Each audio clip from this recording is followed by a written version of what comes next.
श्री स्वामी समर्थ. 14 जानेवारी 2025 मकर संक्रांतीला प्रत्येक राशीनुसार कोणत्या राशीला काय फळ मिळणार आहे मी ते आज तुम्हाला सांगणार आहे. मेष राशीच्या व्यक्तींना रोगराई, वृषभ राशीच्या व्यक्तींना सुखप्राप्ती, मिथुन राशीच्या व्यक्तींना देखील सुखप्राप्ती होणार आहे. कर्क राशीच्या व्यक्तींना धनलाभ होणार आहे. तर सिंह राशीच्या व्यक्तींना धननाश म्हणजे त्यांचा अति खर्च होणार आहे. कन्या राशीच्या व्यक्तींना देखील धनलाभच संभवतो. त्यानंतर तुळ राशीच्या व्यक्तींना सौख्य प्राप्त होणार आहे. वृश्चिक राशीच्या व्यक्तींना धनलाभ होणार आहे. धनु राशीच्या व्यक्तींना रोगराईला सामोरं जावं लागणार आहे. मकर राशीच्या व्यक्तींना लाभ होणार आहे. कुंभ राशीच्या व्यक्तींना देखील धनलाभ मिळणार आहे आणि मीन राशीच्या व्यक्तींना ज्ञानप्राप्ती मिळणार आहे.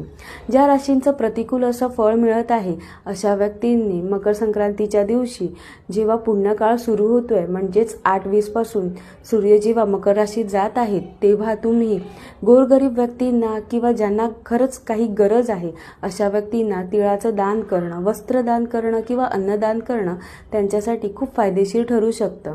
त्यामुळे तुमचं जे प्रतिकूल असं फळ आलं आहे तुम्हाला चांगले फळ मिळू शकते.